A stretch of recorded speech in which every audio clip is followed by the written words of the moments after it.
We are here for Ask Us Anything from Do This, Not That. This is our short episode where all week long we get in questions. We get in work questions and we get in ridiculous questions, and we try to tackle one of each. And if you want to submit a question, it's really easy. You just go to jschwedelson.com, you click podcast, and then there's a button that says Ask Us Anything. And you could literally submit anything. We get some wild questions and we try to tackle them here. So let's jump into it. First, the work question. We got a question in from Sherry from Plainview, Long Island. That is in New York. That is very close to where I grew up in Jericho, Long Island. And I've been living in Florida for over 30 years. When somebody says to me, "Hey, Jay, where are you from?" I say, "I'm from Florida because I've been here most of my life." And then they look at me and like, "Really?" And I go, "Yeah." And then they'll be like, "Are you sure?" I'm like, "Well, I was born in New York, but I moved here. I've been here forever in Florida." The whole conversation's weird. I never know what to say. I'm not one of these people that like, "Oh my, I'm a New Yorker," whatever. I mean, I love New York, don't get me wrong, but I don't know. The whole vibe is weird. I got to figure that out. Anyway, all right, here's the question from Sherry. Jay, I know this is a really bad question, but my company wants to buy an email list. Is this horrible? I'm glad you're asking this question because it's not a good thing, but there is some caveats to that. And every company has faced this, business or consumer, where the size of your database is not big enough.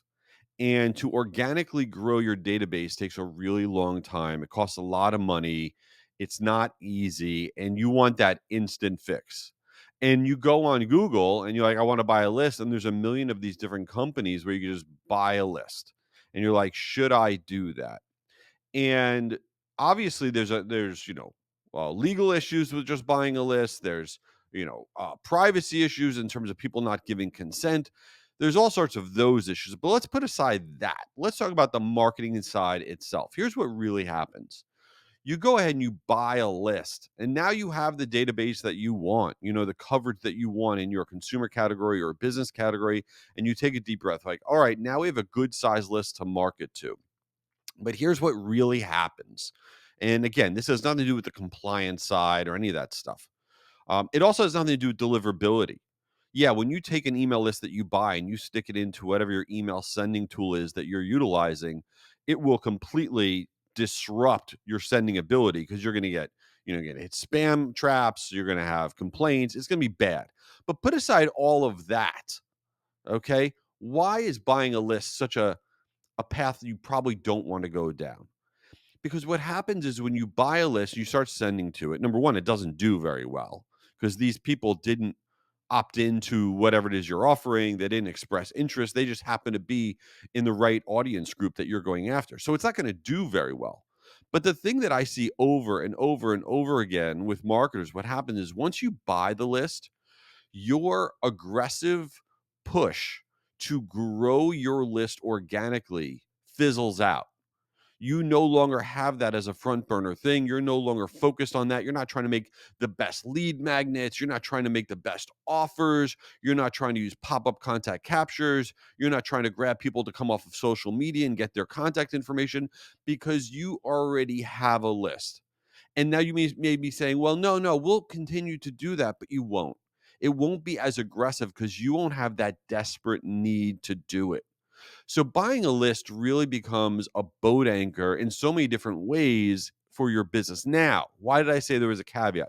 There's a caveat because let's say you're going after, a particular business account and you really want to find the three or four the best perfect people to reach out to, and you want to go on a site like Zoom Info or one of these other ones where you can download three or four contacts and you want to solicit them for the product or service that you are promoting. Or let's say you're doing exhibitor sales and you're at an association, you're like, oh, this company would be perfect to exhibit.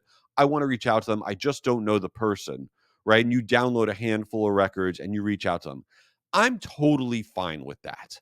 Okay, to me, that's not buying a list.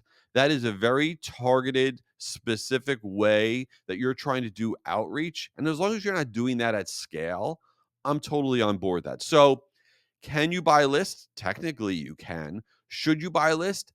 I don't think there's really any good that comes out of buying a list if you're going to email to it. Okay, you could certainly do other types of targeting, use it for other types of things. Sure, that's a whole different conversation. But straight up buying a list, I think you got to put that on the back burner.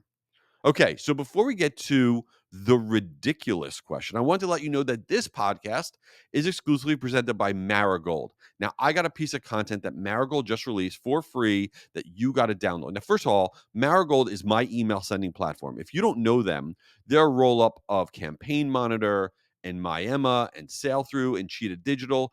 They are incredible. I love sending my billions of emails through them. And they have this new piece of content that is the complete guide to zero party data. And this is so valuable because zero party data basically is that information that people are intentionally giving to you, that they're telling you demographics or firmographics, all this stuff. And according to this research, 83% of people will trade personal and preference data in return for early or exclusive access to products and services. It has a zillions of these different stats in there. You got to go ahead and download this thing for free. You go to jschwedelson.com/marigold and you could download for free Marigold's The Complete Guide to Zero Party Data. I am telling you, this will change your thinking about the data that you're collecting. So check it out at jschwedelson.com/marigold. Now, let's get to the ridiculous question. We got a question in from Chris from Savannah, Georgia. I have been to Savannah, Georgia. Love Georgia. Oh, I love all parts of Georgia. I remember going to Savannah because I remember eating shrimp and grits. No offense, I think shrimp and grits are gross. I think grits are overrated. I've had them a couple times. Every time I have them, I'm like, why is this popular? I've yet to have grits where I'm like, oh, this is really good. It tastes like bad oatmeal. I don't know what I'm doing wrong. No offense, Chris. All right, what's your question? All right, Jay. I have 3 would you rather questions. Can you answer all 3? Okay, here we go. Let's see. Okay, would you rather attend the Oscars or the Grammys? That's a ridiculous question. I would attend the Grammys all day. Who cares about the Oscars? Yeah, you see a bunch of famous people just saying boring stuff. You go to the Grammys and you see all these people performing. It is bananas. I mean, if anybody says Oscars, that's weird. All right, next question. Would you rather attend a Marvel movie premiere or a DC movie premiere? That's a tough question because back in the day, I would have said Marvel all day long, but every movie they've come out with is garbage lately. Although obviously the new Deadpool movie is going to be great, and the trailer I saw for the new Captain America movie looks awesome. But I'm very into the Batman from DC. Although I would go to the Joker premiere, but the new Joker with Lady Gaga looks a little weird. I'm probably into it. I don't know. So I'm torn. Right now, I would probably say DC. All right, last would you rather? Jay, would you rather visit the Louvre in Paris or the Van Gogh Museum in Amsterdam? These are both art museums. Well, I know what they are. Okay. So I'm really not somebody that should answer this question because I am culturally like a 2-year-old, but I've been to the Louvre in Paris. I went. Now, here's why I shouldn't answer the question. And this is something that I'm sure I will get some hate mail on, but oh well. So I can't do it. I try hard to like be an intellectual person. I'm just not. Obviously, I watched The Bachelorette. I mean, who are we kidding?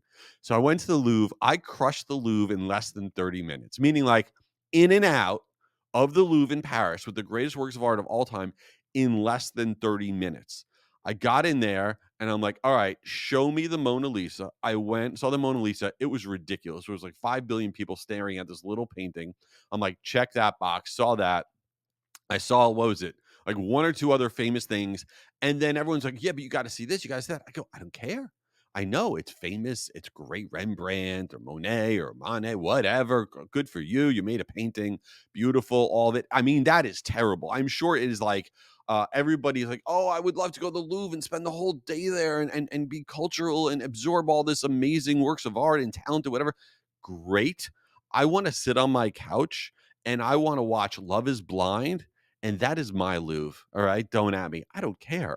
So that's my answer. Listen, please leave this thing a review, although you're probably going to crush me now if you leave a review. So follow the show. Check out guruconference.com, free virtual live email marketing event, 20,000 people. Don't miss your spot. You are awesome, and I'll catch you later.